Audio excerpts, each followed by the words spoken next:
Hey everyone, welcome back to the channel. If you want to speak English naturally and sound more like a native speaker, you're in the right place. Today, we're diving into a real-life English conversation between two people talking about their daily routines. Not the boring kind, but the real, relatable stuff we all go through. You'll hear how native speakers express small details, share personal thoughts, and react in natural ways. So listen closely, repeat the phrases out loud, and pick up those little expressions that make your English sound alive. Ready? Let's jump into the conversation and see how two people talk about their everyday lives in fluent, natural English. You ever notice how toothbrush bristles start to lean after a few weeks? Like they're just tired of standing straight. I replace mine the second they droop. It feels like watching discipline fade. That's poetic. I'd be the opposite. I keep mine until it looks like it's survived a war. I tell myself it's loyalty. Or laziness. Probably both. Loyalty to a toothbrush? That's new. What's your morning like then? Morning? You assume I have one.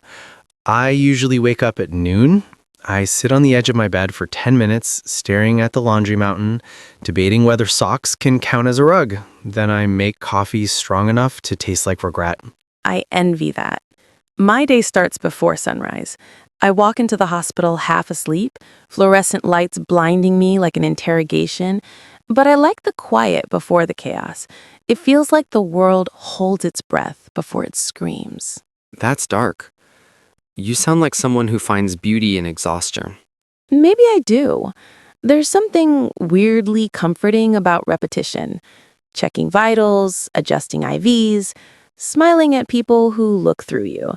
It's mechanical, but safe. I get that. I draw the same window over and over again. I live across from this bakery, and every day this old man sits by the window with his coffee. Same seat, same cup, same time. He doesn't look happy or sad, just present. I sketch him sometimes. I think he knows. That's beautiful. Maybe routines are just ways to prove we still exist. My patients, some of them don't even know where they are, but they still ask for their 6 a.m. tea like clockwork. It's heartbreaking and human. You sound like someone who carries other people's ghosts home. Maybe that's why I clean at midnight. Not because I love order, but because I'm scrubbing off the day's residue. It's like washing invisible fingerprints from my mind. I can't sleep unless I hear something rhythmic. I keep a metronome by my bed. Not for music, just the steady ticking. Reminds me my heart's still keeping time with something. That's oddly comforting. I hum to my tea kettle sometimes. The pitch changes when it boils, like it's harmonizing with me. You hum to your kettle. I argue with my curtains. Okay, you have to explain that. I hate opening them. It feels like inviting the world in before I'm ready. But I also hate the dark. It makes my drawings look heavier. So every day, I stand there, holding the curtain edge, and think, not yet. Eventually, I open them, but I never win the argument. That's not strange. I do something similar with my mirror. I avoid looking at it after work. It's like my reflection knows things about me that I'm not ready to discuss. You sound like someone who doesn't get enough sleep. Probably true. I nap in 30-minute intervals. I've trained my body to wake up before dreams start. You do the opposite. I oversleep until my dreams feel like part of reality. Sometimes I forget what's real. Maybe both of us are just trying to control time in our own ways. You stretch it, I compress it. That's the best line I've heard all week. I think I'll steal it for a comic. Go ahead. Just promise me you'll draw something warm for once. Warm? I don't do warm. My art looks like it's waiting for rain. Then draw me something in sunlight. Fake it if you have to. Only if you promise to look in the mirror tomorrow. Deal. But only after I talk to my kettle. Fair enough. You know, I think people underestimate routines. They think they're boring, but sometimes they're the only things keeping us from falling apart. Like tiny anchors in a storm. Exactly. Even brushing your loyal toothbrush is a kind of faith, you know? Maybe. Or maybe it's just a way of saying, I'll be here tomorrow, too. That's all any of us can really promise. You should write that down. I just did, in your head. Then I'll make it a drawing. And I'll hang it next to my kettle. Now that's a collaboration I didn't see coming. You know what's weird? My morning starts before I'm awake. How's that even possible? I set 3 alarms, 6:05, 6:07, and 6:09. But I always wake up at 6:04. It's like my brain doesn't want to be startled. It wants to win the game before the buzzer. That's kind of poetic. You're racing your own alarms. Exactly. Then I lie there for 3 minutes, convincing myself that the day won't eat me alive. Sometimes, You know what's weird? My morning starts before I'm awake. How's that even possible? I set 3 alarms, 6:05, 6:07, and 6:09. But I always wake up at 6:04. It's like my brain doesn't want to be startled. It wants to win the game before the buzzer. That's kind of poetic. You're racing your own alarms. Exactly. Then I lie there for 3 minutes, convincing myself that the day won't eat me alive. Sometimes I count ceiling spots, 23 in total. You counted? Of course. I even named one of them Patience. It's the one above the bed corner. That's... I would've. What about you? Any secret rituals nobody knows about? I whisper thank you to my coffee mug every morning before the first sip. You thank your mug? Yeah, it's the only object that has never disappointed me. Always warm, always there. You sound lonelier than me and my vending machine combined. Maybe, but at least I'm polite about it. You ever think about changing your routine? Sometimes. But then I get scared. Like, if I switch things up, I'll unravel. You won't. The world's messier than our patterns, but it still holds together somehow. That's easy to say when you have Norman and your mystery sandwich guy. You could get a Norman, too. My apartment's on the 12th floor. No pigeons, just clouds. Then name a cloud. Watch for it every morning. Pretend it's waiting for you. Maybe I will. What will you call it? Patience, like my ceiling spot. That's fitting. You know, maybe we don't choose our routines, they choose us. Or maybe they're mirrors, showing us who we're trying to be. So what does your mirror show you? A woman who's terrified of standing still. And mine shows a man who's been standing still too long. We have to get outside of this tiny room. I know, but the sun hurts my eyes. Wear your hat. We can just sit in the park. Maybe tomorrow? I'm not sure yet. Okay, tomorrow. But I want you to remind me, okay? Okay, I will. I'm sorry. Maybe this is too much too fast. I just wanted to share this with you.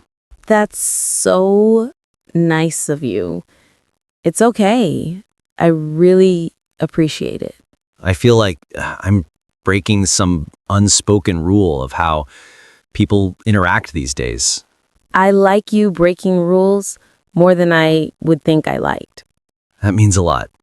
I'm so used to hiding this part of myself. You know what? For the first time in a long while, I don't dread tomorrow. That's because you already met it halfway. You look like you've already lived 3 lives today. It's barely noon. I kind of have. I woke up at 6:41, brushed my teeth for exactly 97 seconds, journaled for 9 minutes, and then stood in the kitchen debating whether oatmeal counts as breakfast or punishment. 97 seconds? That's oddly specific. I timed it once when I felt my life was slipping into randomness. It helps me pretend to have control over something. That's not control, that's choreography. Maybe, but when the world's loud, I like knowing exactly what comes next. You? My routine is the opposite. I wake up whenever the sunlight hits the 3rd crack on my bedroom wall. No alarm. I stumble into the kitchen, make coffee with too much sugar, and talk to the plant by the window. You talk to your plant? Yeah, it's a fern. I call her Gloria. She's the best listener I've ever met. That's not saying much about your human relationships. Maybe, but Gloria doesn't interrupt or give unsolicited advice. I keep notes on how long I sleep every night. I color code them. Green for good sleep, yellow for restless, red for nights eyes spiral. You actually record your spirals? Of course. If you don't document it, did it even happen? Sounds exhausting, keeping score on your own chaos. It's comforting. You ever write things down just to feel like they mattered? I write grocery lists on receipts and lose them 10 minutes later. That's my system. You must live with so much uncertainty. I call it texture. Like this morning, I burned the first batch of muffins. Instead of freaking out, I gave them to the pigeons. They looked happier than most people I serve. That's weirdly wholesome. You should try it. Let something go wrong and don't fix it. See what happens. I'd probably short circuit. I once rewrote an email draft 5 times because the sentence rhythm felt off. Sentence rhythm? You treat emails like poetry. Words deserve rhythm. Otherwise, they just clatter. You sound like someone who counts the seconds between heartbeats. I used to, during panic attacks. I'd count until the shaking stopped. Oh, so it's not just about control, huh? No, it's about surviving the noise inside my head. Routine muffles it. I get that. My father used to say, don't plan the day, just meet it. He was a fisherman. He'd leave before sunrise without knowing if the sea wanted to feed him or drown him. That sounds terrifying. It was, but also freeing. You learn to stop fighting uncertainty. You just float. I envy that. Floating. I feel like I'm always swimming against something invisible. Maybe you're swimming in circles. Thanks for the diagnosis, Dr. Chaos. Anytime.